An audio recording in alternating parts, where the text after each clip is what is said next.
ይህ ፕሮግራም የተሳካው በጆይስ ሜየር ሚኒስትሪ ጓደኞችና ባልደረቦች ነው። ታውቃላችሁ፣ እግዚአብሔር በአንድ ጊዜ ሁሉንም ነገሮች አይረዳንም። ጊዜው ትክክል ሲሆን ይረዳናልና መርዳቱንም ይቀጥላል። በመጨረሻ እንደዚህ እስክንሆን ድረስ።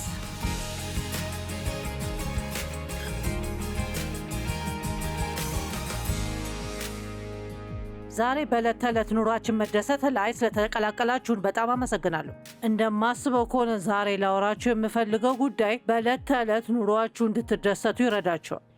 ዛሬ ላወራችሁ የምፈልገው ራሳችንን ስለመታገስ ነው። ከአሁኑ ደስ ብሎኛል። ከአሁኑ ዘና እያልኩ መሰለኝ። ራሳችንን መታገስ መጽሐፍ ቅዱስ ላይ መዳናችን ላይ መስራት አለብን ይላል። ለመዳናችን መስራት አለብን አይልም።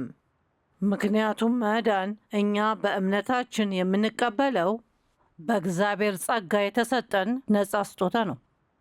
ራሳችንን ማዳን አንችልም። ኢየሱስ ክርስቶስ ለእኛ ብሎ የሞተልንን ነገር ለመቀበል ምንም አይነት ጥሩ ነገር መስራት አንችልም። ስጦታ ነው የምንቀበለው፣ በእምነታችን ነው። ነገር ግን አንዴ ከዳንን በኋላ አንዴ እግዚአብሔር የሚያስፈልገንን ነገር ከሰጠን በኋላ በውስጣችን ያስቀምጠዋል። ከዛን መጽሐፍ ቅዱስ መስራት አለብን ይላል። ለመዳናችሁ መስራት አለባችሁ። የምትሰሩት በእናንተ ጥንካሬ ሳይሆን ነገር ግን እግዚአብሔር በውስጣችን ሆኖ እየሰራ ነው። ስለዚህ እሱ እያወራ ያለው ስለ መንፈሳዊ ብስለት ወይም ማደግ ነው። ልክ እንደ ልጆቻችን አስተዳደግ። ሁላችንም በአንድ ወቅት ልጆች ነበርን፣ ነገር ግን ማደግ ነበረብን። ስለዚህ እናድግና በመንፈሳችን እንበስላለን። ፊልጵስዩስ 2:12 ስለዚህ ወዳጆቼ ሆይ ሁልጊዜ ታዛዥ እንደነበራችሁ ሁሉ አሁንም እኔ አጠገባችሁ ሳለሁ ብቻ ሳይሆን ይልቁንም አሁንን በሌለውበት ጊዜ በፍርሃትና በመንቀጥቀጥ የራሳችሁን መዳን ፈጽሙ። አያችሁ፣ እግዚአብሔር በውስጣችን ያለው ነገር በነፍሳችን ላይ እንዲሰራና በሰውነታችን እንዲታይ ይፈልጋል። ሰዎች የኢየሱስ ክርስቶስን ምስል በእላያችን ላይ ሲያበራ ያያሉ። እንደሚመስለኝ በመጽሐፍ ቅዱስ በሮሜ ሰዎች 8 ላይ የኢየሱስ ክርስቶስን መልክ እንድንመስል ተወስኗል ይላል። ይሄ ምስል በውስጣችን ተቀርጿል። ነገር ግን አሁን ፍሬ እንዲያፈራ መውጣት አለበት። ስለዚህ ሰዎች ኢየሱስ ክርስቶስ በውስጣችን ሲሰራ ያያሉ። እኛ በባህሪያችን እንደ ኢየሱስ ክርስቶስ መሆን አለብን። በመንፈሳችን የማናድግ ከሆነ ኢየሱስ ክርስቶስ እኛ እንድናገኘው ብሎ የሞተልንን ነገር መቼም አናገኘው ወይም አንደሰትበትም። በቅርቡ በቤሊ ግርሃም መጽሐፍ ውስጥ የማነበው ነገር በጣም ወድጄዋለሁ። እሱም እንደዚህ ብሏል፣ ተቀድሰናል። እሱም ማለት ፍጹምና ቅዱስ ሆነናል ማለት ነው። እየተቀደስን ነው እና እንቀደሳለን። እሱም ማለት ኢየሱስ ክርስቶስ ወደ ሰማያዊ ቤታችን ሊወስደን ሲመጣ እንከብራለን። ያንን በጣም ወደዋለሁ። በመንፈሳችን ውስጥ አለ። ነገር ግን ይሄ ቅድስና ወይም የመንፈሳችን ብስለት መንፈስ ቅዱስ በውስጣችን የሚሰራው ነገር ነው። በእኛ ውስጥ ብቻ ሳይሆን በእኛ በኩል እና ከእኛ ውጭ ነውና እሱም የሚሆነው በተለያዩ ደረጃዎች ነውና ጊዜ ይወስዳል። ስለዚህ በምታደርጉበት ወቅት ራሳችሁ መታገስ ከተማራችሁ በሕይወታችሁ በደንብ ትደሰታላችሁ። መጽሐፍ ቅዱስ ከድል ወደ ድል ይላል። ስለዚህ ሁልጊዜ ሰዎችን እያሸነፋችሁ ነው እያልኩ አበረታታቸዋለሁ። ነገር ግን እናንተ የማታውቁት ሌላ ሰው ያለበት ድል ላይሆን ይችላል። በመንፈስ እድገታቸው ከኋላችሁ ሊሆኑ ይችላል፣ ወይም በመንፈስ እድገታቸው ከፊታችሁ ሊሆኑ ይችላሉ። ነገር ግን በሌሎች ሰዎች መጨነቅ የለብንም።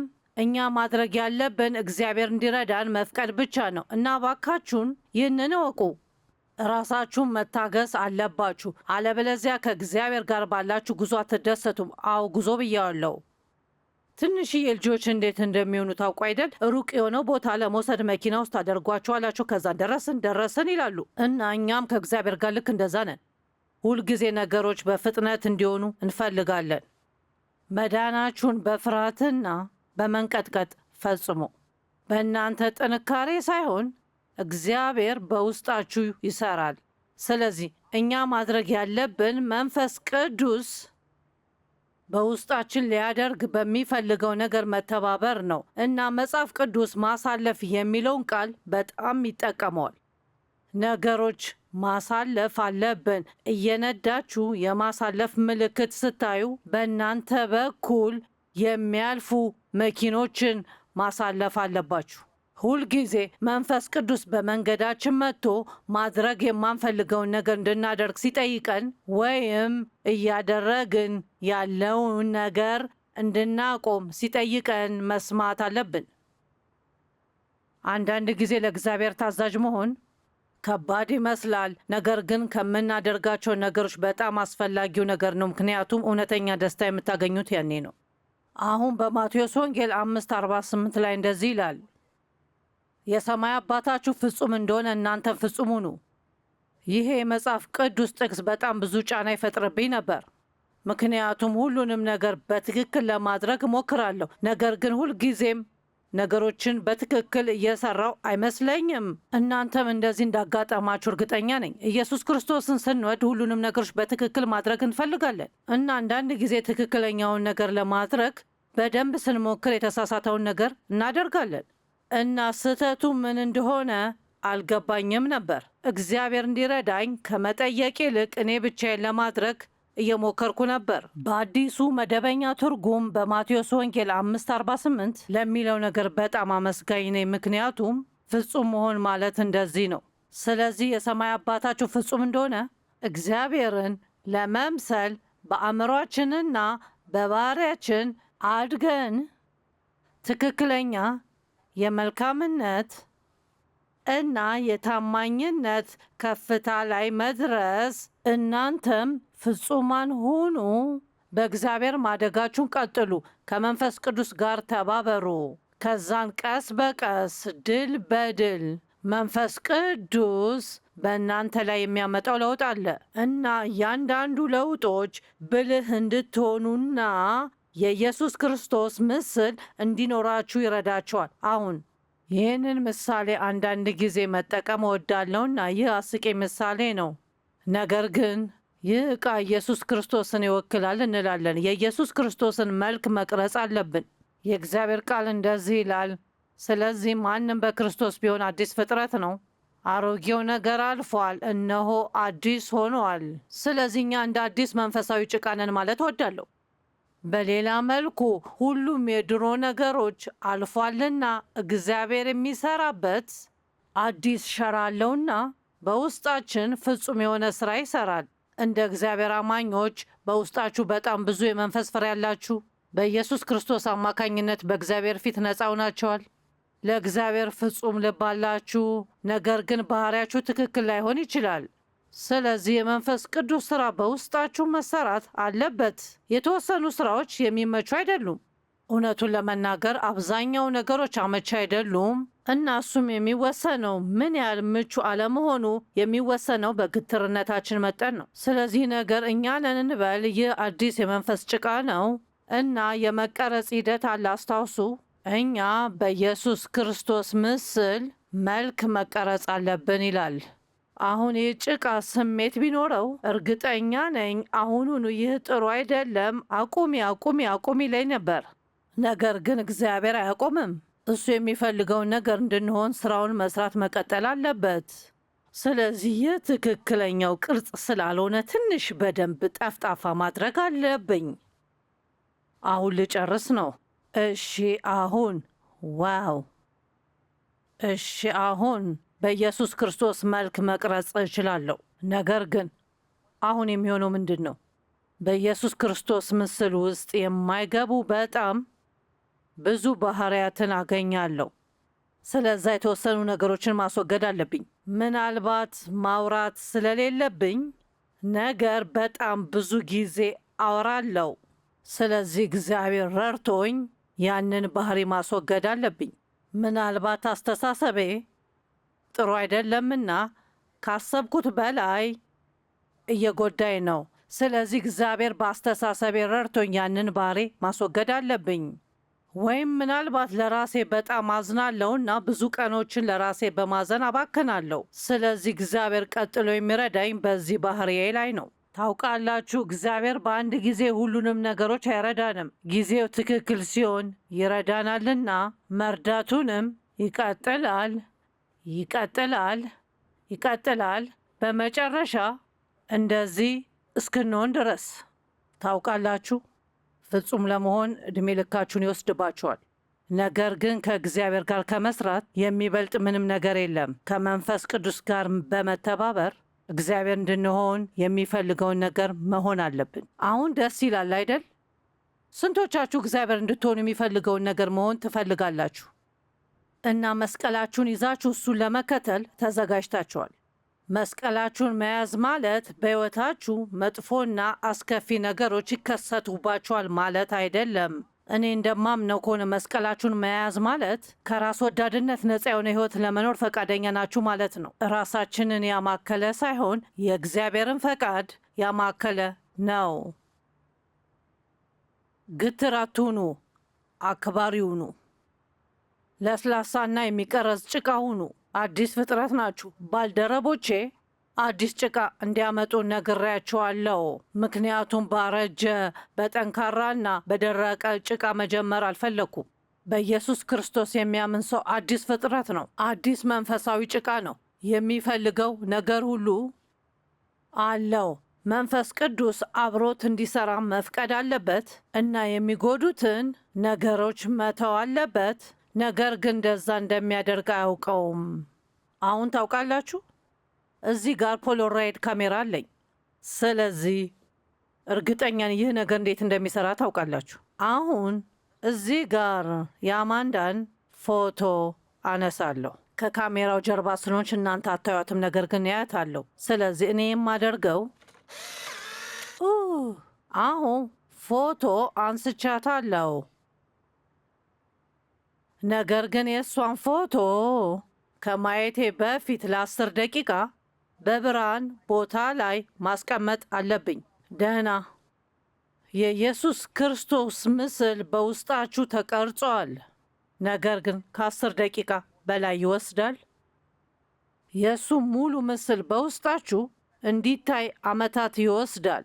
እውነቱን ለመናገር እዚህ ጋር ለ10 ደቂቃ ብቆምና ይህንን ብመለከት አሁን ቀስ በቀስ የሆነ ነገር ማየት እጀምራለሁና በመጀመሪያ ይህ ምንድን ነው ላለሁ ምንም ነገር የሚሆን አይመስልም።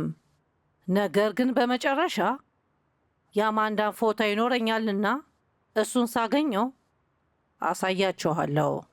አሁን ይሄ መደበኛ ካሜራ ነው። እንደምገምተው ከሆነ አሁንም ድረስ ብዙ ሰዎች ይጠቀሙታል። አሁን የሆነ ነገር ያደረግኩ መሰለኝ። የሆነ ድምፅ እያሰማ ነው። ስለዚህ በእንደዚህ አይነት ካሜራ በቅድሙ ካሜራ እንዳገኘ ነው በጣም ፈጣን ውጤት አናገኝም። እንደዛ የሚያደርጉት አዲሶቹ ናቸው። ነገር ግን በድሮ ካሜራዎች ፎቶ ታነሳላችሁ፣ ሸተሩ ብርሃን ለማስገባት ይከፈታል። በሕይወታችሁ ውስጥ ብርሃን ሲመጣ በጨረፍታ በኢየሱስ ክርስቶስ ምን እንደምትሆኑ ታያላችሁ። ነገር ግን ይህ ፊልም በጣም ረጅም ሂደት ማሳለፍ አለበት እና ወደ ጨለማ ክፍል መወሰድ አለበት። ሰዎች ምን እንደሆነ ከማየታቸው በፊት ፎቶው የሚሰራው በጨለማ ክፍል ውስጥ መሆኑ ያስገርማል አይደል? አንዳንዶቻችሁ ይህንን ነገር ላትወዱ ትችላላችሁ። ነገር ግን ይህ ጨለማ ክፍል የሚወክለው በሕይወታችን ውስጥ የምናሳልፈውን ከባድ ነገሮች ይወክላል። ላንወደው እንችላለን፣ አንፈልገው ይሆናል፣ ግራ ሊያጋባን ይችላልና ላይገባን ይችላል። ነገር ግን ከእግዚአብሔር ጋር ባለን ጉዞ የምናድገው በእነዚህ ከባድ ጊዜዎች ነው። ታውቃላችሁ፣ ትዕግስት የግሪክ መዝገበ ቃላት እንደዚህ ይላል፣ በፈተና ውስጥ ብቻ የሚያድግ የመንፈስ ፍሬ ነው። የምትታገሱት ነገር ከሌላችሁ ትዕግስት እንዲኖራችሁ እንዴት ትማራላችሁ? ብዙ ሰዎች ትዕግስት እንዲኖራቸው ለመጸለይ አይፈልጉም፣ ምክንያቱም እንደዛ ሲያደርጉ ምን እንደሚፈጠር ያውቃሉ። ችግር ያጋጥማቸዋል እና ይገባኛል። እግዚአብሔር ትዕግስተኛ እንዲያደርገኝ ለዓመታት ጸልያለሁና ምንም ነገር እየተፈጠረ እንዳልሆነ ተሰምቶኛል። ምን እየሆነ ነበር? በትዕግስቴ እያደግኩኝ ነበር። ታውቃላችሁ፣ በመጽሐፍ ቅዱስ ውስጥ ከባድ ወቅት ስላሳለፉ ሰዎች ብዙ ታሪክ አለና ወደ ሌላኛው በኩል አሸናፊ ሆነው አልፈዋል። ያዕቆብ 1:3 እንደዚህ ይላል፣ ምክንያቱም የእምነታችሁ መፈተን ትዕግስትን፣ ጥንካሬንና ጽናትን እንደሚያስገኝ ታውቃላችሁ። እኔ ብዙ ጊዜ እንደዚህ ብያለሁ። ትዕግስት ከመለማመዴ በፊት ብዙ ጥረት አስፈልጎኛል። ታውቃላችሁ፣ እውነተኛ ማንነታችሁን በከባድ ጊዜ ምን አይነት ምላሽ እንደምትሰጡ እስከምታዩት ድረስ አታውቁትም። የሰዎችን እውነተኛ ባህሪ የምታዩት ያኔ ነው። የፈለጉትን ነገር ሳያገኙ ሲቀሩ ወይም ፍትሐዊ ያልሆነ ነገር ሲደርስባቸውና እግዚአብሔር ፍትሐዊ ያልሆነ ነገር ያደረገባቸውን ሰው እንዲወዱ ሲጠይቃቸው ያኔ ታዩታላችሁ። አሁን ምን አይነት ነገር እያሳለፋችሁ እንደሆነ አላውቅም።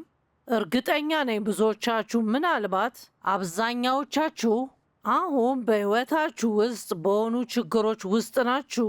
በዚህ ጊዜ ላበረታታችሁ ፈልጋለሁ። ችግራችሁ ከተፈታና ካለቀ በኋላ ሳይሆን በዚህ ጊዜ ኢየሱስ ክርስቶስ በእናንተ ላይ ሲታይ ሰዎች እንዲያዩ ትፈልጋለሁ። በእምነታችሁ ተስፋ የማትቆርጡ ከሆነ ሁልጊዜ በመጥፎ ቦታ ላይ ስትሆኑ በጣም ጥሩ ነገር ይፈጠራል። በትንቢተ ዳንኤል 3 ሰዎች ነበሩ፣ ሲድራቅ፣ ሚሳቅና አብደናጎ የዳንኤል ጓደኞች ነበሩ። ንጉሡን ተንበርክከን አናመልክም ስላሉ ታስረው በሚንበለበለው እቶን እሳት ውስጥ ተጣሉ። እነሱ እግዚአብሔርን ብቻ ለማምለክ ቆርጠው ነበር።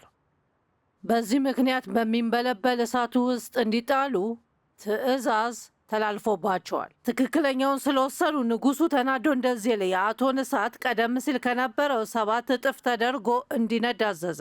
አሁን ታውቃላችሁ፣ ትክክለኛውን ነገር ስታደርጉ በጣም ከባድ ነውና የተሳሳተ ውጤት ይመስላል። ምናልባት ገንዘባችሁ ለመጀመሪያ ጊዜ ለእግዚአብሔር ሥራ መስጠት ጀመራችሁ ይሆናል። ከዛን ወዲያውኑ በጣም ብዙ የገንዘብ ችግሮች በተከታታይ ያጋጥማቸዋል። እሱም የምትሰጡት የሆነ ነገር ለማግኘት ወይም የምትሰጡት እግዚአብሔርን ስለምትወዱት እና የእሱ ትምህርት ሲሰበክ መስማት ስለምትፈልጉ እንደሆነ ትፈተናላችሁ። ስለዚህ እግዚአብሔር እንድትሰጡ የጠየቃችሁን ነገር ተስፋ ሳትቆርጡ እና ሳትሰለችሁ መስጠት ከቀጠላችሁ በጊዜው ፍሬውን ታያላችሁ። አሁን ባለንበት ችግር ውስጥ የወደቅነው ወይም ሕይወታችን እንደዚህ የተበላሸው በአንድ ስህተት ብቻ አይደለም። አንድ ትክክለኛ ነገር ስላደረግን ብቻ ከችግራችን አንወጣም። የእግዚአብሔርን ቃል መተግበር አለብንና ትክክለኛውን ነገር ማድረግ አለብን። ትክክለኛውን ነገር ማድረግ አለብን። ከዛን በመጨረሻ ዋው! ከዛን ከመቅጽበት በፊት የነበርነው ማንነት አይኖረንም። ኢየሱስ ክርስቶስ እንዳለው ምግባር እንዲኖረን ተምረናል። ደህና ይህን የመጽሐፍ ቅዱስ ጥቅስ አነብ። እነርሱም መጎናጸፊያቸው እንደለበሱ ታስረው በሚንበለበለው የእቶን እሳት ውስጥ ተጣሉ። አሁን በሚንበለበለው የእቶን እሳት ውስጥ ሲጣሉ ታስረው እንደነበር እንድታውቁ ፈልጋለሁ። 3ቱ ሰዎች ግን ተጠፍረው እንደታሰሩ በሚንበለበለው የእቶን እሳት ውስጥ ወደቁ። ከዚህ በኋላ ንጉሥ በአድናቆት ከተቀመጠበት ዘሎ በመነሳት አማካሪዎቹን አስረን በእሳት ውስጥ የጣልናቸውን ሰዎች አልነበሩምን ሲል ጠየቀ። እርሱም እነሆ ያልታሰሩና ያልተጎዱ 4 ሰዎች አያለው አለ። ታስረው ነው የገቡት፣ ነገር ግን ተፈተው ከእሳት ወጥተዋል። ታውቃላችሁ፣ በችግራችንም ልክ እንደዛ ነው። በሕይወታችን ውስጥ በሆነ ነገር ታስረን እንገባ ይሆናል እና በሕይወታችሁ ያሉባችሁን ችግር የፈጠረው የታሰራችሁበት ገመድ ሊሆን ይችላል። እግዚአብሔር እየረዳን ነበር፣ ነገር ግን አልተንበረከክንም፣ አልተቀበልነውም፣ ታዛዥ አልሆንም እና ስለዚህ ከዛ ይህ ፈተና ሲመጣ ምናልባት ጠላታችን ሊያጠፋን እየሞከረ ይሆናል እና እግዚአብሔር ፈቅዶለት ይሆናል። ምክንያቱም እኛ ጥሩ ሰዎች እንድንሆን በዛ እንደሚጠቀም ያውቀዋል እና በመንፈሳችን የበሰል እንድንሆን ይረዳናል። ሲገቡ ታስረው ነበር፣ ነገር ግን ተፈተው ወጡ።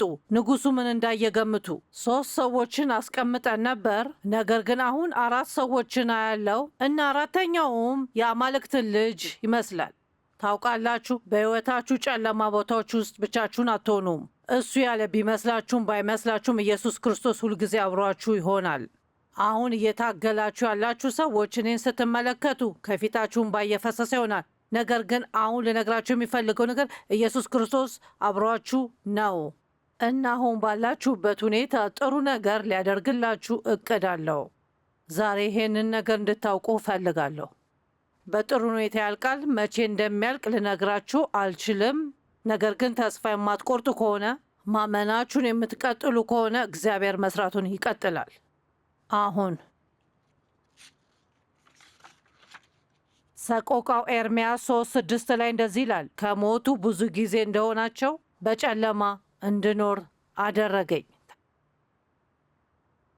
መዝሙረ ዳዊት 94 ከ12 እስከ 13 እንደዚህ ይላል፣ እግዚአብሔር ሆይ አንተ የምትገስጸው ከሕግም የምታስተምረው ሰው ምስጉን ነው። አሁን ይህንን ስሙ። ለኃጢአተኞች ጉድጓድ እስኪመስላቸው ድረስ እርሱን ከመከራ ታሳርፈዋለ። ይህንን በጣም ወደዋለሁ። እንደዚህ ራሱ ማለት ይቻላል። መረጋጋትን እስክትማሩ ድረስ በማትወዷቸው ነገሮች ውስጥ ታልፋላችሁ። በማትወዷቸው ነገሮች ውስጥ ታልፋላችሁ። በማትወዷቸው ነገሮች ውስጥ ታልፋላችሁ።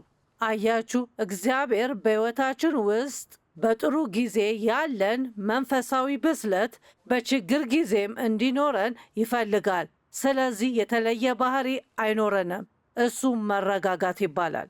ኢየሱስ በማዕበል ውስጥ አልተናደደም። እሱ ሰላም ሆኖ ቆየ። ደቀ መዛሙርቱ በጣም ተናደዱ። እነሱ ማደግ ይጠበቅባቸው ነበር። ይህንን ጥቅስ በጣም እወደዋለሁ። ኢሳይያስ 45 ቁጥር 3 በጨለማም ያለውን ንብረት እሰጥሃለሁ። ደስ ይላል አይደል? ይህ በጣም ደስ እንዲለኝ ያደርገኛል።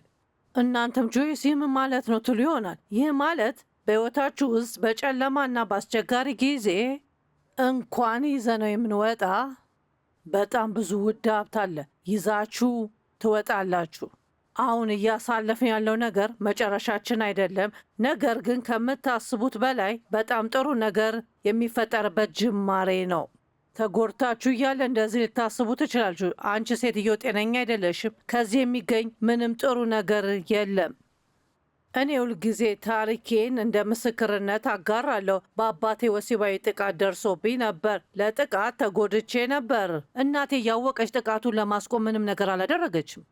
በብዙ የቤተሰብ አባላት የወሲብ ጥቃት ደርሶብኛል። ምክንያቱም የአባቴ ቤተሰቦች እርስ በርስ የመገናኘት መንፈስ ነበረባቸው እና በጊዜው ምንም ጥሩ ሕይወት አይኖረኝም ብዬ አስብ ነበር። እኔ ያሳለፍኩት ከነበረው ስቃይ የበለጠ ሌላ ችግር ያለ አይመስለኝም ነበር እና እግዚአብሔር ነፃ እንዲያወጣኝ እጸልይና ጠይቅ ነበር። ነፃ አላወጣኝም፣ ነገር ግን እንዳልፈው ረድቶኛል። እና ታውቃላችሁ፣ አሁን በጣም ምርጥ ሕይወት አለኝ። እግዚአብሔር በሕይወት የተፈጠረበኝን ነገር ተጠቅሜ በዓለም ላይ ሚሊዮን የሆኑ ሰዎችን እንድረዳ ረድቶኛል። በእንደዚህ አይነት ሁኔታ አሳልፋችሁ ይሆናል፣ ወይም በሌላ በኩል ተጎድታችሁ ይሆናል። ህመም ነው። ነገር ግን እኔ ሕያው ማስረጃ ነኝና ብዙዎቻችሁም ናችሁ። እግዚአብሔር በሕይወታችሁ የተፈጠረውን ማንኛውም መጥፎ ነገር ወስዶ ወደ ጥሩ ነገር ይለውጠዋል። ችግራችሁ መልእክታችሁ ይሁን እና ችግራችሁ መልእክታችሁ ይሁን። የማቴዎስ ወንጌል 10:27 በጨለማ የምነግራችሁን በብርሃን ተናገሩ። እና ታውቃላችሁ፣ ዛሬ እያደረግኩ ያለሁት ልክ እንደዛ ነው። በሕይወቴ ጨለማ ጊዜ የተማርኩትን ነገር አሁን በቀን ብርሃን እያወራሁት ነው። አሁን እያስተማርኩ ያለሁትን ነገር በዓለም ላይ በጣም ብዙ ሰዎችን እየረዳን እንደሆነ አምናለሁ። ይህ መልእክት በቴሌቪዥን ከ100 በላይ ቋንቋዎች ተተርጉሞ ይተላለፋል። እንዴት ደስ እንደሚል ተመልከቱ።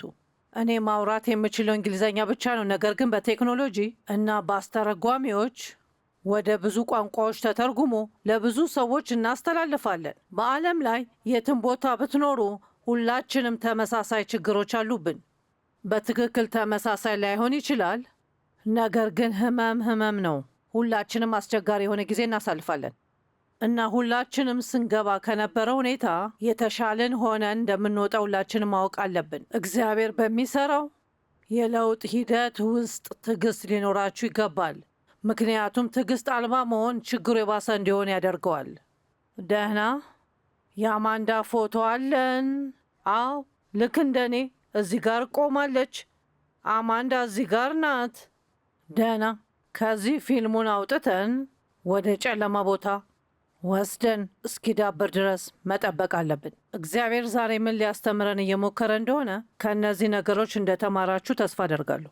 ታውቃላችሁ፣ እግዚአብሔር በጣም ስለሚወደን እኛ እሱን የምናምነው ከሆነ በሕይወታችን ወደ ጥሩ ነገር የማይቀየር ምንም ነገር እንዲፈጠር አይፈቅድም።